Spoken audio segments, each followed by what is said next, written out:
Now, the Chinese have expanded by a factor of 10 economically. They see themselves as a peer power to the Americans, but they are unwilling to admit that all of the growth that they have had, every little scrap of it, is because of the globalized system that the US maintains. And when the Russians fell under sanction, everything that the Chinese thought was true about their future was laid bare as, at best, wishful thinking and bad analysis. So they are now looking east to the United States and west to the Russians in a little bit of a panic because they are being tied indirectly to what's going on in Ukraine. And they have now found out not only does the West's and specifically the United States' financial tools work very well, they now know they would work much better against China than against Russia. Because at its core, Russia is a commodities exporter, most notably oil, natural gas, and food. China imports all those things. So if an equivalent sanctions regime was done against the Chinese, you'd have 500 million dead Chinese in less than a year from starvation. And that assumes nothing else gets folded into the situation. So the Chinese are trying to wrestle with the collapse of 50 years of strategic planning and their core ideology as being completely non-functional. I'd say, if you look at the rhetoric from the last 3 weeks, they're doing a decent job of segueing, but you don't rip the mental roots out of an entire system overnight and expect people to just blink and then all of a sudden be on the new scale. Oh, the Europeans have shown that maybe that is a little bit more possible than I'm saying here. But the Chinese have always seen themselves as anti-American. They've always seen themselves as anti-Western, anti-democracy. And now they're realizing that the mood of the man in the White House determines whether their country exists. They're not going to turn on a dime for that. But we'll know soon. I think this is another one of those things that we've shaken out one way or another by the end of April. One other thing. As tight as the sanctions are and as big as they're getting, they're nothing compared to the corporate boycotts. Almost every single company that left Russia was under no legal requirement to do so. They just didn't want to be associated with the war. And we're talking about those ESG, social goody two-shoes, mammoth companies like Exxon and Halliburton, who are now gone, and everyone else followed. So if that happened to China, that's all of their investment that matters. That's all of their technology transfers. That's all of their end markets. This system, if it turned against China, would be far more damning than anything we've seen out of Russia so far. Sure. Well, let's start with the what works. The blockchain, digital currency, I have no problem with that. I just see that as the next step in how central banks manage their money supply. So it's not like I'm opposed to digital writ large. But Bitcoin, anything that is going to be a currency has to have liquidity, and Bitcoin has no mechanism for expanding what is necessary to match market demands. It is based on how many people can crunch however much data, and then them getting paid for it. But that doesn't actually generate anything of value that is not in Bitcoin already. So there's no issuing mechanism that works. It's not a method of exchange. It's too volatile. There's no one that regulates its supply. There's no one that can make it access this market or that market as legal tender unless you want to be in, is it El Salvador? One of the Central American countries has decided to go that way. Not working out great for them. It's tulip mania without the tulips. It's not an asset. It's not a store of value. It's not a method of exchange. And it's certainly not independent. Because what we saw with the Russian sanctions is all the connections between Bitcoin and the real financial sector got locked. And if you're going for Bitcoin on a libertarian basis, that should just prove that there's any use to it at all.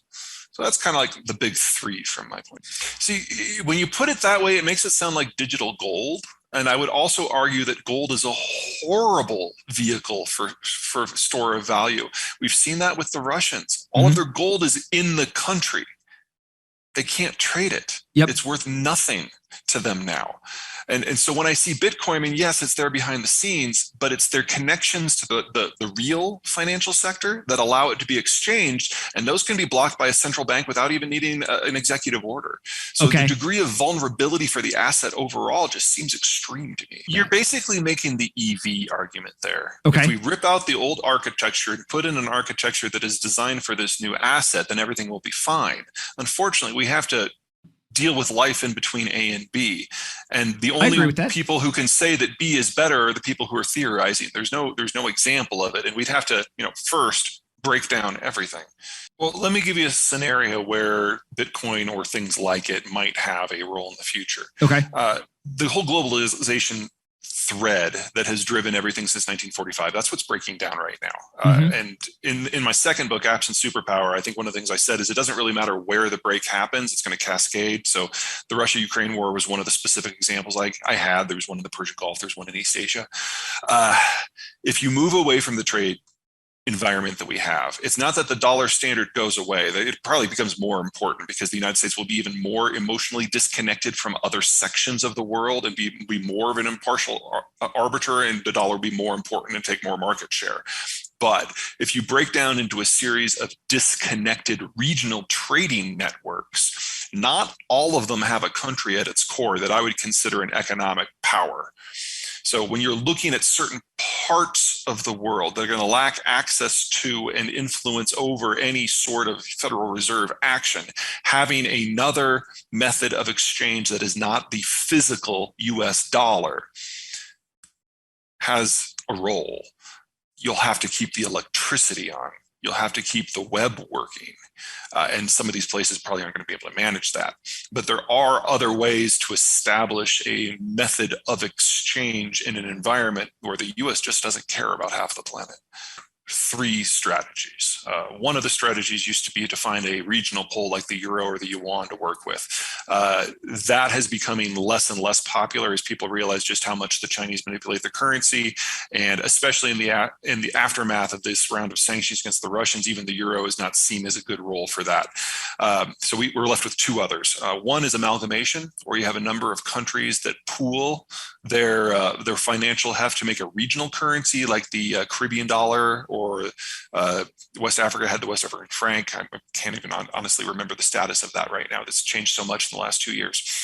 Or option number 3, you just peg it to the dollar, and that's not just Belize, that's de facto Hong Kong and Taiwan. You find ways to link yourselves into the bond market. So even if the currencies do swing, you have enough exposure so you get brought along for the swing. And that's more or less what the Australians and the Kiwis have been doing for decades. I see a lot more of that moving forward because the parts of the world that the US is going to remain engaged in are the Western Hemisphere plus Southeast Asia and maybe Western Europe. But if you're talking about the Brits and the Japanese and the US and Canada, that's already 4 members of the G7. And if you include the rest of that kind of inner circle zone, you're still talking about 2 billion people. So either you can be associated with that, countries that have broadly positive demographic growth and consumption-led growth moving forward, or you can tie yourself onto something else where security is going to be a bigger concern for you than the finance. And when that is how people are thinking, that security is more important than finance, I really have a hard time seeing something like Bitcoin coming in out of the shadows. That from a government's point of view, the same things that give that a positive spin and make that useful are so attractive to organized crime.